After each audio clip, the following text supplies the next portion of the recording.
Momentum, law of momentum, rate of change of momentum is equals to force, correct. तो कल हमने एक question आधा अधूरा छोड़ दिया था समय के कारण, आज हम उसको कंप्लीट करते हैं। So what was the question? Question कुछ ऐसे था कि एक ब्लॉक को इंक्लाइन प्लेन पे रखा था, इंक्लाइन प्लेन जिसको हम वेज भी बोलते हैं, वेज। ये हमारा प्लेन है, ये हमारा एंगल है, और ये हमारा ब्लॉक रखा हुआ है, राइट। सो ये हमारा एम ब्लॉक है, ये हमारा वेज है। अगर प्यारे बच्चों, अगर हमने इसको ब्लॉक को ऐसे रखकर छोड़ दिया तो क्या होता है? ब्लॉक नीचे गिर जाता है because the surface is smooth, yes और नो? तो अगर हमें इसे बचाए रखना है तो तुम जानते हो कल हमने एक स्यूडो एक्सेलरेशन नाम की टर्म पढ़ी थी कि जितनी जोर से इसे हम लेफ्ट साइड में धक्का देंगे, लेफ्ट साइड में एक्सेलरेशन देंगे, 5 मीटर पर सेकंड स्क्वायर और मास का वैल्यू 1 kg दिया था, जितनी जोर से हम इसको लेफ्ट साइड में धक्का देंगे उतनी जोर से इसको राइट साइड में धक्का लगेगा, तो ये बचा हुआ रहेगा, सरफेस पे रहेगा, यस और नो? यस और no? Very good very good, G tan theta, very good. So भैया ये कॉन्सेप्ट है स्यूडो एक्सेलरेशन का, याद आ रहा है? कल मैंने बोला था कि हम कार में बैठे हैं, पानी पी रहे हैं, अगर कार रुकी हुई है तो हम पानी पी सकते हैं, लेकिन सडनली अगर कार स्टार्ट हो जाए और हमें पता ना चले तो पानी हमारे पीछे गिर जाएगा।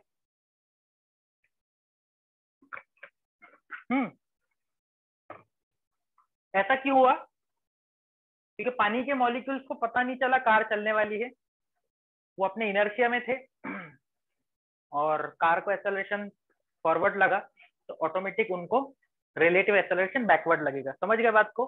सो इसको मैंने ऐसे ड्रॉ किया था कि हमारे जो ब्लॉक को एक्सेलरेशन है वो राइट साइड में लगेगा, ठीक है। और अगर इसको मैं फोर्स की भाषा में बात करूं तो फोर्स की भाषा में इसको हम ऐसे बोल सकते हैं कि इसको एमए फोर्स लगी है इधर, एमजी फोर्स लगेगी डाउनवर्ड में, और हमने इससे कल कंपोनेंट ड्रॉ किया होगा। क्या तुम्हें याद आ रहा है? क्या तुम्हें याद आ रहा है प्यारे बच्चों?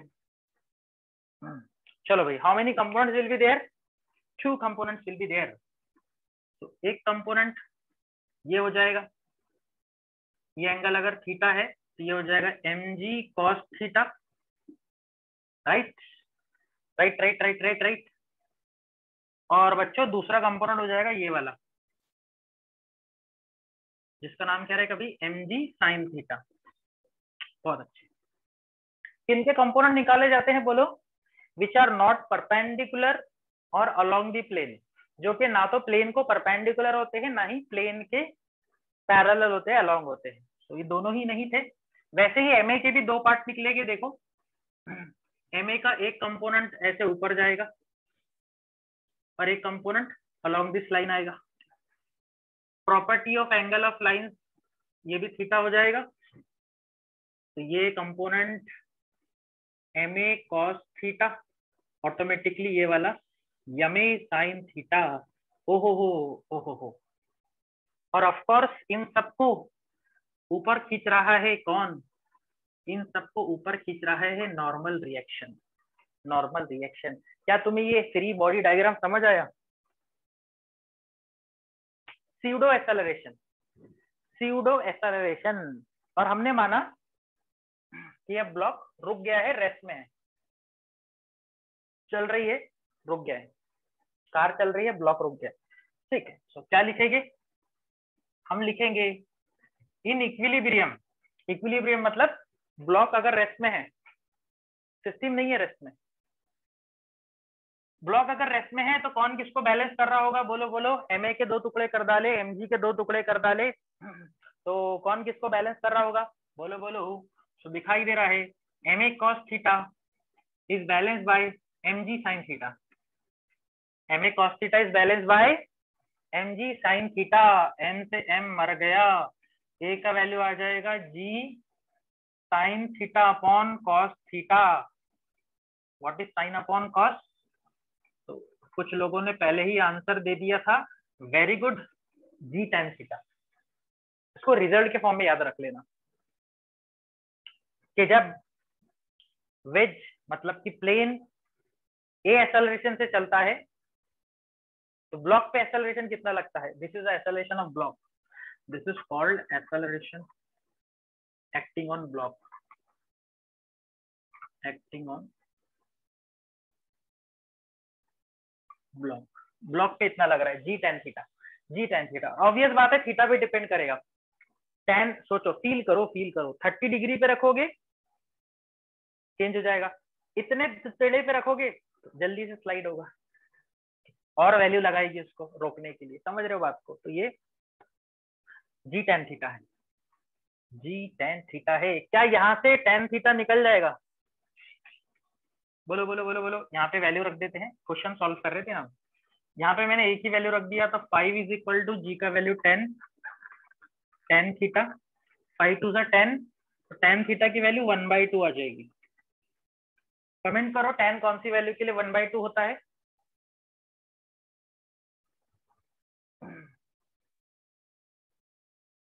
टेन कौन सी वैल्यू के लिए 1/2 होता है मेरे बच्चों?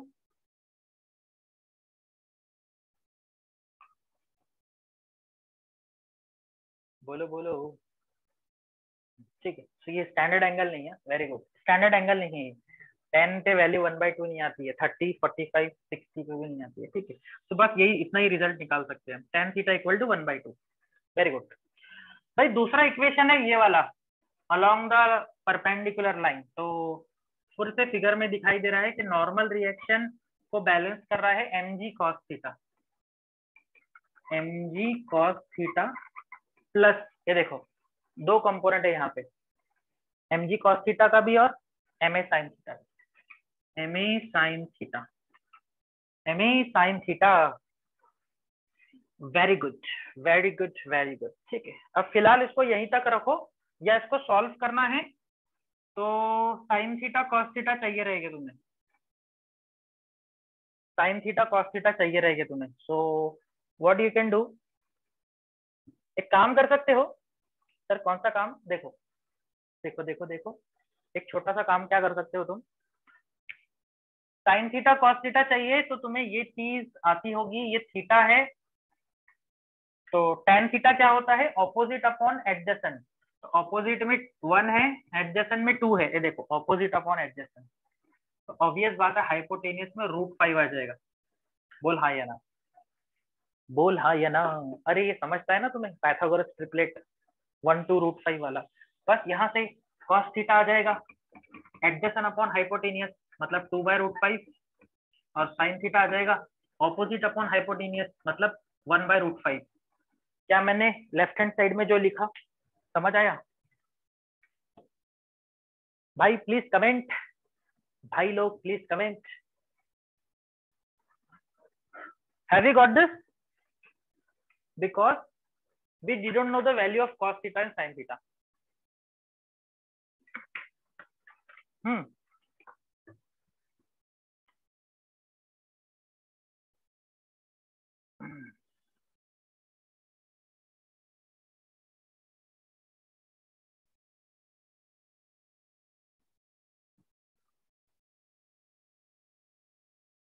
देखो भाई एक बार फिर से देख लो, कोई डाउट होगा तो पूछो।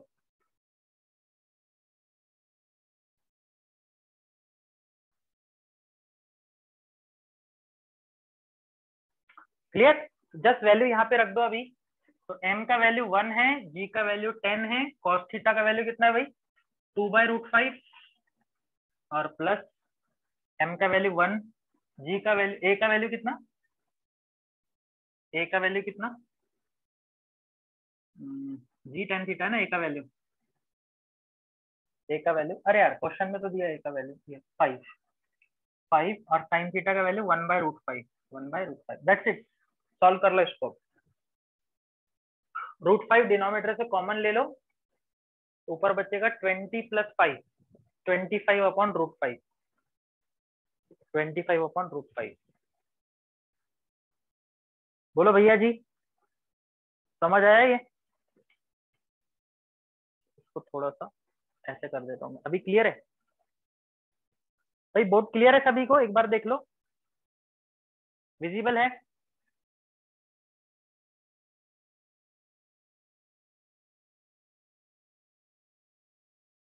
Okay thank you. So take a screenshot और इसका आंसर निकाल लो। ठीक है, इसका आंसर निकाल लो। ठीक है, ज्यादा क्लोज करूंगा ना मैं तो फिर बोर्ड वो हो जाएगा। एक मिनट मैं ट्राई देखता हूँ। एक मिनट जस्ट होल्ड ऑन। ज्यादा क्लोज करूंगा तो ऐसा ना हो कि वो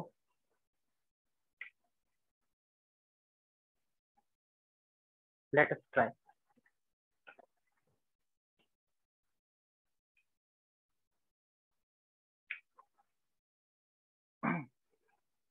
जस्ट अ मिनट।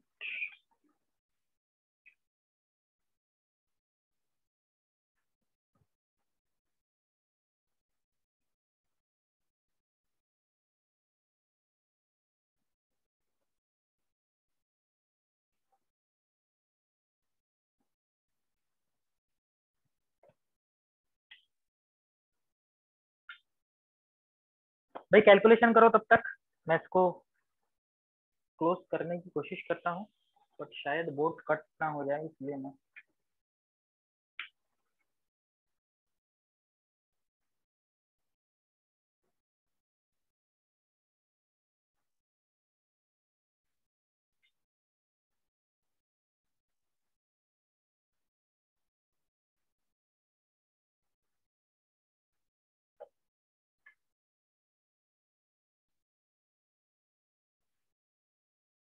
बोलो भाई आंसर क्या आ रहा है? अरे बोलो बोलो।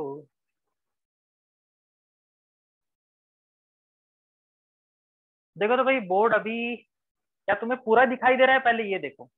एक मिनट जस्ट मुझे हटने दो यहाँ से। सबसे पहले तो ये देखो बोर्ड पूरा दिखाई दे रहा है क्या? एक मिनट जस्ट होल्ड ऑन। अभी देखो। हाँ भाई सब लोग प्लीज रिप्लाई सो दैट मैं उसको बार बार फिर उसको एडजस्ट करने की जरूरत नहीं होनी चाहिए। So this is the closest, इससे ज्यादा क्लोज नहीं होगा वरना मैं नहीं दिखूंगा तुम्हें या फिर बोर्ड कट हो जाएगा। क्लियर क्लियर क्लियर बाकी लोग? Okay thank you. चलो इसका आंसर आ गया भाई। 20 + 5।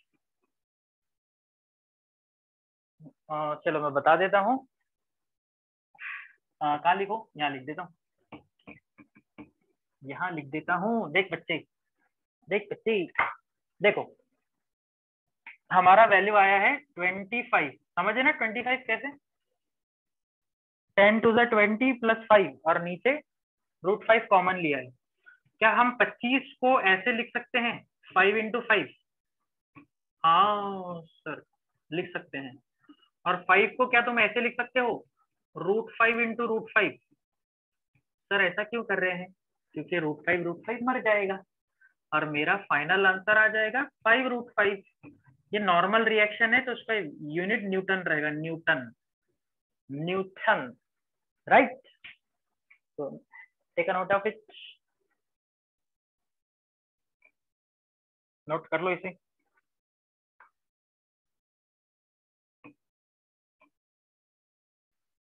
कर लिया भाई?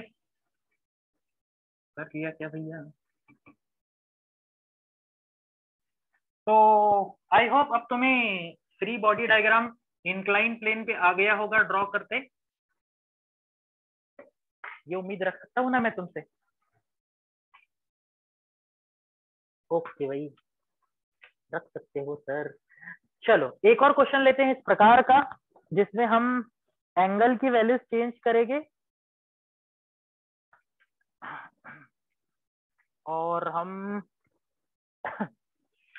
एंगल की वैल्यू के साथ साथ ब्लॉक का मास भी चेंज करते हैं। तो लेट्स अस सी। ज्यादा मैं पब्लिकेशन का ही प्रॉब्लम लेता हूँ, कभी कभी वैल्यूज भी रिपीट हो जाती है। बहुत अच्छी बात है।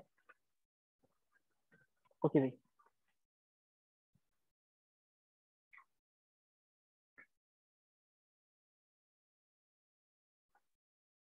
Okay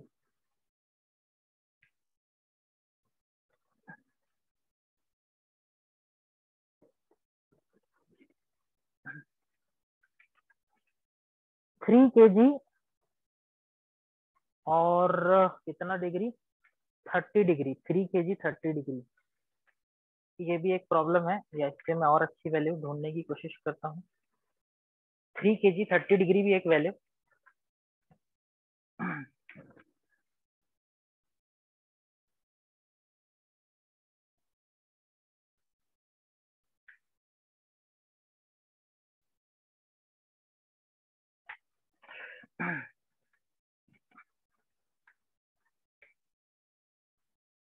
distance of value friction. Okay, चलो देखते हैं। 3 kg 30 degree, 3 kg 30 degree. So this is my 30 degree, this is my 3 kg block,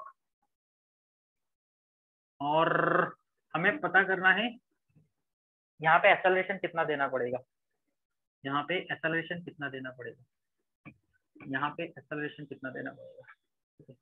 जिन लोगों को कॉन्सेप्ट समझ आ गया है वो 2 मिनट में आंसर कर सकते हैं। बोल भैया आंसर, 2 मिनट में आंसर कर सकते हैं। 2 मिनट भी नहीं लगेगा, उतनी देर में मैगी बन जाती है। मैगी बनती है कि भी 2 मिनट में? Have you tried it?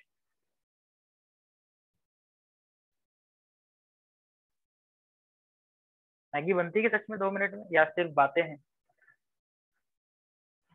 आ गया आंसर?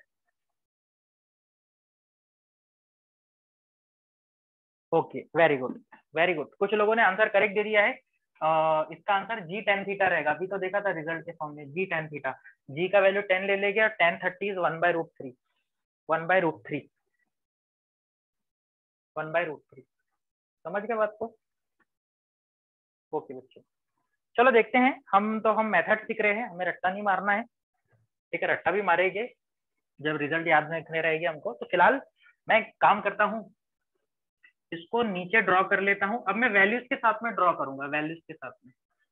तो this is my 3G, 3G बोले तो वेट mg, ठीक है। और ये इधर चल रहा है तो इस पे एक्सेलरेशन इधर लग रहा होगा। कितना एक्सेलरेशन, कितना फोर्स लग रहा होगा? 3a, mass into acceleration, right. चलो इस नन्हे मुन्ने कंपोनेंट ड्रॉ करेंगे इसके। तो बच्चों ये क्या हो जाएगा? तो सर ये हो जाएगा 3G cos 30, 3G cos 30, सब वैल्यू के साथ में लिख रहा हूं मैं। और ये वैल्यू हो जाएगी 3G sin 30। बोल हाँ या ना? हाँ सर। ऐसे ही 3a के कंपोनेंट ड्रॉ करेंगे, एक कंपोनेंट ऊपर जाएगा 3a, ये थीटा आएगा ना, ये थीटा आएगा, ये 30, ये भी 30, 3a cos 30, और ये हो जाएगा 3a sin 30। आ रहा है मजा? क्या रह गया है? नॉर्मल को नॉर्मल मत समझो, ये normal perpendicular to the surface, that's it. अब सिस्टम आ गया है बच्चों इक्विलिब्रियम में। अब हम न्यूटन लॉ लगा सकते हैं, बैलेंसिंग कंडीशन। तो क्या हम ऐसा बोल सकते हैं, कैसा सर? इन इक्विलिब्रियम ऊपर वाले फोर्स इज बैलेंस बाय नीचे वाले फोर्स। तो बोलो भैया 3a cos 30 is balance bye 3g sin 30। 3 मर जाएगा, a का वैल्यू आ जाएगा g tan 30 sin अपॉन cos। tan 30 is √3, 1/√3, g का value 10, so answer is 10/√3 metre प्रति सेकंड का square, metre per second square, right. Okay sir. दूसरा वैल्यू हमें इक्वेट करना है नॉर्मल वाला। नॉर्मल को बैलेंस कर रहा है ये दोनों, यह दोनों 3a sin 30 plus 3g cos 30। सही लिख रहा हूँ ना? हाँ, 3a sin 30 प्लस 3g, हाँ सही चल रहे हैं। 3a का वैल्यू क्या है प्यारे बच्चों? ये दिख रहा है 10/√3। sin 30 का वैल्यू 1/2, g का वैल्यू 10 और cos 30 का वैल्यू 1/2। मुझे टेबल याद नहीं रहता है, बताते चलना, मिस्टेक होगी तो। ट्रिग्नोमेट्री मेरा वीक था, ठीक है। बहुत अच्छे। देखो एक √3 मर जाएगा, ऐसे √3 मर जाएगा। ये हो जाएगा 2 5 10, यहाँ भी हो जाएगा 2 5 10। So what remain?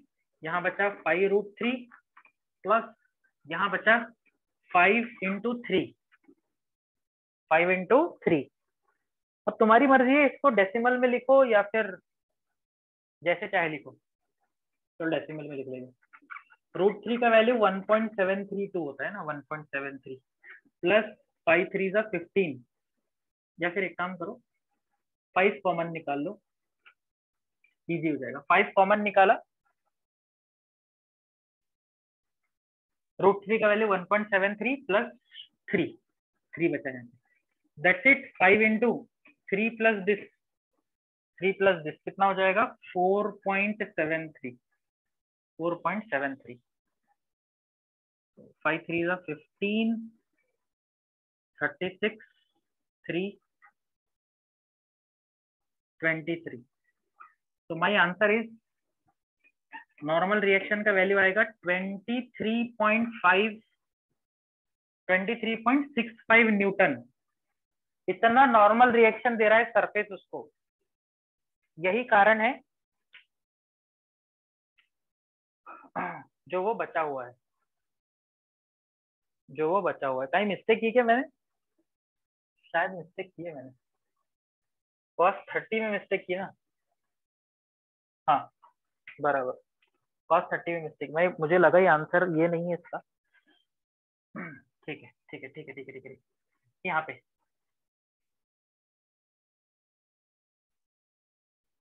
ये सच में मेरा ट्रिग्नोमेट्री खराब है मतलब। ठीक है, मैंने जोक मारा था लेकिन पढ़ना पड़ेगा डबल से। ये ऑनलाइन का यही है यार, ऑनलाइन में ऑनलाइन सिखा है मैंने सारा। ठीक है, वो उस दिन वाला इमेज बताया था ना मैंने आपको, वो इंजीनियर 25 डिग्री पे एसी फिट करता है। ठीक है, तो वो याद रखना तुमने, भूलना मत, वरना मेरे जैसे बन जाओगे। ए का वैल्यू है 10/√3, तो 10/√3 sin 30 इज 1/2 प्लस 3 × जी का value 10 and cos 30 is √3/2, √3/2। Okay, अभी ठीक है। 2 5 10, 2 5 10, so what is remaining? एक √3 से √3 मर जाएगा, क्या बचेगा √3, 5 भी है साथ में, इंटू 5 प्लस यहाँ पे भी बचेगा √3 × 5, एक 3 × 5 × √3, करेक्ट। ऐसे कुछ बचा है। What is common? तो मुझे दिख रहा है 5√3 कॉमन है प्यारे बच्चों, तो ब्रैकेट में बचेगा, यहाँ से सब चला गया 1, यहाँ पे 3 बचा है। That's it, that's it, that's it, that's it. ये हो गया 4 × 5 20 √3 इज द आंसर। चाहे तो डेसिमल में लिख सकते हो, 1.73 से मल्टीप्लाई कर दो इसको, तो ये हो जाएगा 2 3 6, 14, 1 कैरी 5, बराबर। ठीक है, बराबर। तो final answer will be 34.6, 34.6 Newton. I hope it is correct. देख लो भाई, कोई मिस्टेक तो नहीं है।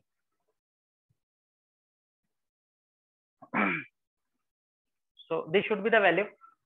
हालांकि जनरली जो ऑप्शन होते हैं, अब तुम खुद जानते हो, इतने लंबे कैलकुलेशन करते बैठेगा तो 1 मिनट में सॉल्व नहीं होगा ये। ठीक है, तो जेई मेंस में अगर सवाल आता है तो √3 की वैल्यू जनरली नहीं रखनी होती है, क्योंकि ऑलरेडी यार तुम खुद सोचो, इमेजिन करो, अगर सच में नॉर्मल रिएक्शन यहाँ निकालना है तो समय लग रहा है कंपोनेंट ड्रॉ करने के लिए, लिखने के लिए। ठीक है, सो दोनों वैल्यू निकाल लिए मैंने, नॉर्मल रिएक्शन भी निकाल लिया यहाँ पे और acceleration. So take a screenshot of this. Same type of question we have taken. Any doubt here? बस वैल्यू चेंज होगी, बाकी कुछ चेंज नहीं होगा। हो सकता है यहाँ 37 डिग्री आ जाए, तो तुम जानते हो sin 37, cos 37, tan 37, that's it.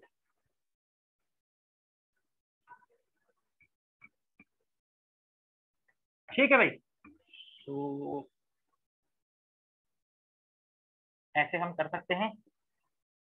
Newton के लॉज हम यूज कर रहे हैं, बताना मत न्यूटन को।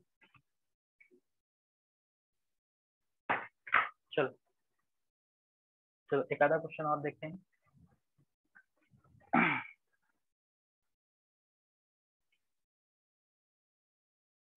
Newton second law we are using. Bullet पे क्वेश्चन है, वो बुलेट बोले तो गाड़ी नहीं, वो जो बुलेट हम फायर करते हैं ना, बुलेट का मास 5 ग्राम है। क्वेश्चन लिखो, bullet of mass 5 gram, 5 gram, moving with velocity, moving with velocity 100 metre प्रति सेकेंड। अरे बाप रे, बहुत स्पीड है यहाँ, 100 मीटर प्रति सेकेंड। पेनिट्रेट, पेनिट्रेट ब्लॉक, एक ब्लॉक में जाके घुस रही है, ब्लॉक में अप टू 6 सेंटीमीटर, 6 सेंटीमीटर तक के अंदर घुस गया है bullet. Find average force, find average force, average force applied by block, applied by block नहीं, applied by bullet on the block. अच्छा सवाल है ये, अच्छा सवाल है ये। तो पहले नोट कर लो इसको और देखो उसमें क्या क्या गिवन है, फिर इसको सॉल्व करते हैं, फिर उसको सॉल्व करते हैं हम।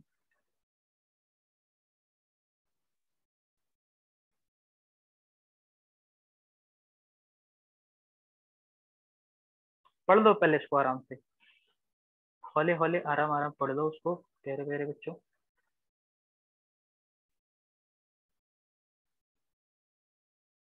क्या आपने पढ़ लिया है?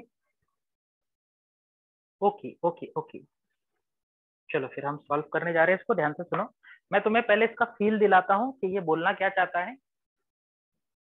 यस वेरी गुड आयुष, तुमने सही बोला है। काइनेमेटिकल का क्वेश्चन है, काइनेमेटिकल इक्वेशन यूज करेंगे इसमें। देखो मान लो, क्या मान लो, ये हमारे पास ब्लॉक है, ठीक है, और बुलेट यहाँ से फायर हो रही है, बुलेट यहाँ से फायर हो रही है। कितनी गति है बुलेट की? 100 मीटर पर सेकेंड। और जैसे ही ब्लॉक, बुलेट यहाँ पे आता है तो वो ब्लॉक से अंदर कितना घुसता है? ब्लॉक से अंदर कितना घुसता है? मैं थोड़ा और क्लोज ड्रॉ करता हूँ उसको। तो वो 6 सेंटीमीटर तक के दूर घुसेगा अंदर, 6 सेंटीमीटर। क्या मेरा ये डिस्प्लेसमेंट है? हाँ, ये मेरा डिस्प्लेसमेंट माने गया एस, राइट। और यहाँ जाकर वो रुक जाएगा, रुक जाएगा मतलब उसकी फाइनल वेलोसिटी क्या हो जाएगी? 0 हो जाएगी। तो मैं इसको इनिशियल वेलोसिटी दे देता हूँ 100 और इसकी फाइनल वेलोसिटी यहाँ लिख देता हूँ। ये स्टॉप हो गया है bullet, final velocity 0, right right.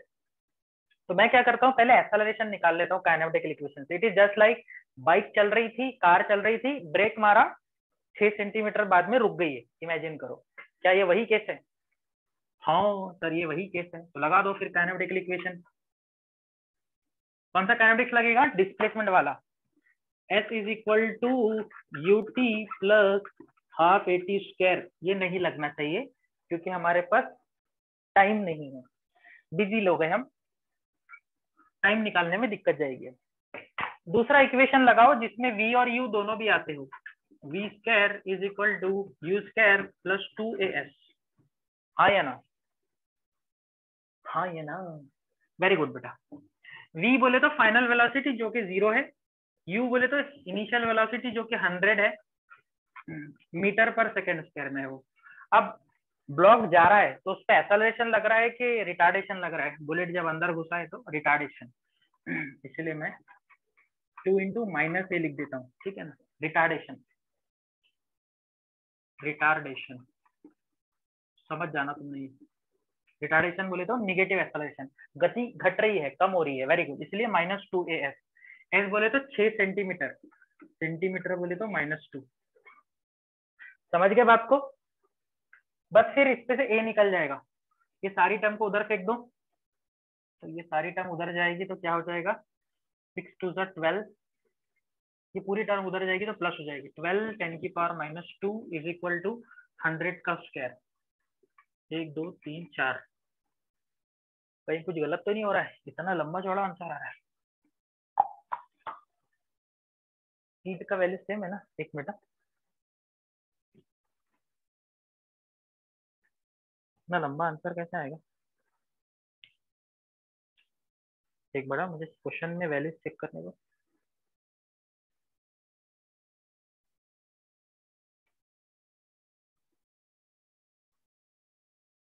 अच्छा ठीक है, सेम वैल्यू है यार, चलो कुछ नहीं कर सकते, बड़ा आंसर आएगा तो ठीक है, क्या कर सकते हैं अभी, क्या कर सकते हैं अभी। 6 2 12, 100 का स्क्वायर बोले तो 10,000, ओके। ए का वैल्यू आ जाएगा, ये पावर और उधर चले जाएगी तो प्लस हो जाएगी, ओ माई गॉड, 10 की पावर 6 हो गया ये, 10 की पावर 6/12, 10 की पावर 6/12, देखो भाई करेक्ट है क्या? राइट, इतना एक्सेलरेशन लगा है, बट हमें फोर्स चाहिए, हमें चाहिए एवरेज फोर्स। तो एवरेज फोर्स क्या होती है? सीधा सीधा मास इनटू एक्सेलरेशन, हाफ कम हो जाएगा, मास का वैल्यू ग्राम में दिया रहेगा, बराबर।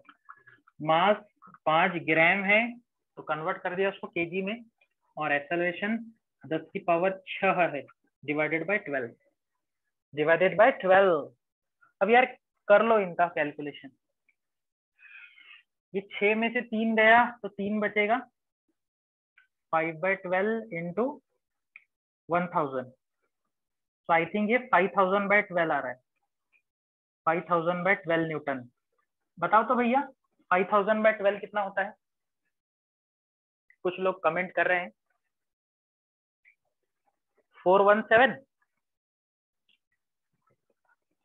417 आ रहा है क्या? Check it. कुछ लोग मुझे यह जवाब दे रहे हैं, आई डोंट नो ये करेक्ट है या नहीं, प्लीज लेट मी वेरीफाई। बाकी लोग क्या बोलते हैं? हाँ वही 416 417 के आसपास आना चाहिए। 417, 417 न्यूटन का फोर्स लगेगा जब इतना छोटू सा बुलेट हाई स्पीड के साथ पेनिट्रेट होगा। देखो ना, मोमेंटम जनरेट हो रहा है यहाँ पे, मोमेंटम, मास वेलोसिटी। तो मैंने आपको लॉज ऑफ मोशन शुरू किया था तो 1 2 दिन बाद ही बात समझाई थी कि मास तो सबके पास होता है, लेकिन जो मेन काम करती है वो गति होती है, स्पीड होती है। कि एक ही बॉलर स्पिन बॉलिंग भी डाल रहा है और फास्ट बॉलर भी उसी बॉल से फास्ट बॉलिंग भी हो रही है। Which one is most dangerous for the batsman? Fast bowler, जितनी हाई स्पीड आएगी उसको उतना डेंजर रहेगा। सारा खेल गति का है, मोमेंटम का है। क्लियर? बोलो बच्चों, कोई डाउट इसमें? कोई डाउट तो नहीं है नहीं। ऐसे क्वेश्चन रॉकेट पे भी आते हैं, वो भी मैं बताऊंगा आपको, रॉकेट वाला कॉन्सेप्ट लेंगे अपन तो। ठीक है, तो यहाँ तक क्लियर है भाई? यहाँ तक तो क्लियर है ना?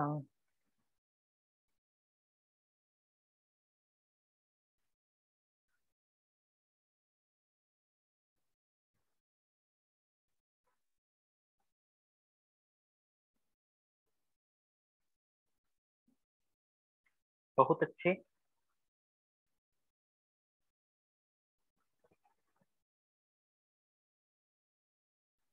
चलो फटाफट रिप्लाई कर दो फिर। Thank you. चलो अगले प्रॉब्लम की ओर बढ़ते हैं। तो जनरली मैंने देखा है बुलेट पे 2 ही प्रकार के क्वेश्चन आते हैं ऐसे, एक तो पेनिट्रेशन वाले जिसमें काइनेमेटिक यूज होता है, या फिर वो गन वाले कि गन से बुलेट आगे गई है तो गन को झटका पीछे लगा है। राइट,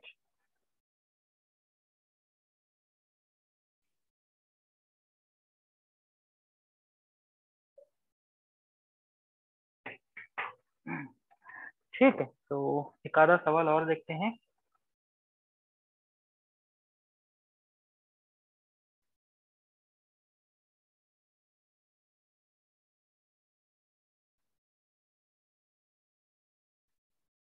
लिफ्ट वाले क्वेश्चन तो देख लिया हमने।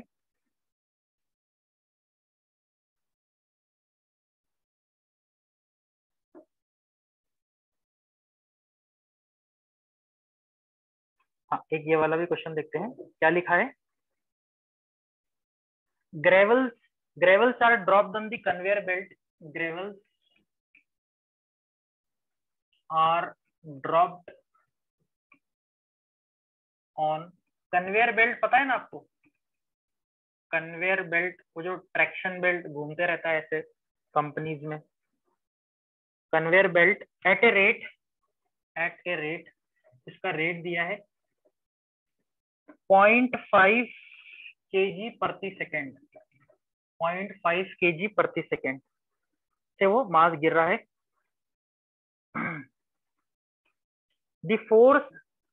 the extra force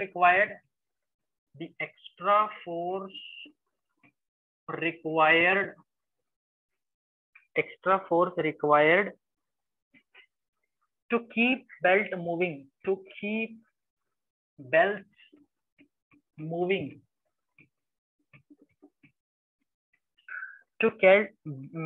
at 2 meter per second, 2 meter per second is। अच्छा सवाल है ये, बहुत सालों पहले। Force bullet example if additional distance is asked then what to do. Additional distance एक बार किसी ने डाउट पूछा है भाई? एडिशनल डिस्टेंस नहीं समझ आया मेरे। Ayush, additional distance is asked then what we have to do before coming to rest. Additional distance